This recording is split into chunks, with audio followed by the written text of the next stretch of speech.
Big boss season 6-ൽ big boss ഇന്ന് കൊടുത്തിരിക്കുന്ന മോർണിംഗ് ടാസ്ക് എന്ന് പറയുന്നത് ബിഗ് ബോസ് വീട്ടിലേക്ക് തിരിച്ചു കയറിയ കണ്ടസ്റ്റൻസിനോട് ഈ ബിഗ് ബോസ് വീട് പുറത്തുനിന്ന് കാണാനും അതേപോലെ തന്നെ ഇപ്പോൾ ഉള്ളിലുള്ള ഫീലിങ്സും എങ്ങനെയാണെന്ന് പറയുന്നുണ്ട്. അപ്പോൾ പലരും പലതും പറയുന്നുണ്ട്. അപ്പോൾ നമ്മുടെ രതീഷ് ഏട്ടൻ പറഞ്ഞത് ഇങ്ങനെയാണ്, ഇതൊക്കെ കാണാൻ നല്ല ഭംഗിയാണ്. ലാലേട്ടൻ്റെ എപ്പിസോഡിലാണ് എല്ലാവരെയും നല്ല ഭംഗിയായിട്ട് കാണാൻ സാധിക്കുന്നത്. ഈ വീടൊക്കെ നല്ല ലൈറ്റൊക്കെ വെച്ച് നല്ല രസമുണ്ടെന്ന് പറയുന്നുണ്ട്. പിന്നെ നമ്മുടെ രതീഷ് ഏട്ടൻ പറയുന്നുണ്ട്, നമ്മളൊരു 5 വർഷം കഴിഞ്ഞിട്ട് ഇപ്പോൾ ഒരു അർജുൻ ഒരു സിനിമയിലെ ഹീറോ ആവുകയാണ്. അപ്പോൾ എല്ലാവരും അവിടെ ചിരിച്ചുകൊണ്ടിരിക്കുന്നുണ്ട്. അപ്പോഴേക്കും നമ്മുടെ ബസർ അടിച്ചു. പക്ഷേ എന്നാലും രതീഷേട്ടനെ പറയാൻ എല്ലാവരും സമ്മതിച്ചിട്ടുണ്ടായിരുന്നു.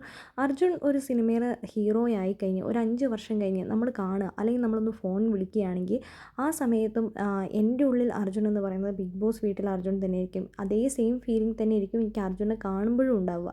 നമ്മുടെ ഇടയിലുള്ള ആ ബന്ധം ഒരിക്കലും ആ ഫീലിങ്സ് പോകില്ല എന്ന് പറയുന്നുണ്ട്. അപ്പോൾ അർജുനൊക്കെ തല ഇങ്ങനെ ആട്ടുന്നുണ്ട്, സമ്മതിക്കുന്നില്ല. അപ്പോൾ റസ്മിൻ അത് തന്നെ പറയുന്നുണ്ട്, നമ്മൾ എന്തെങ്കിലും ആയിക്കഴിഞ്ഞാലും നമ്മളുടെ ഇടയിലുള്ള ഈ ഒരു ഫീലിങ്സ് എന്ന് പറഞ്ഞാൽ അത് മാറത്തില്ല എന്ന് പറയുന്നുണ്ട്.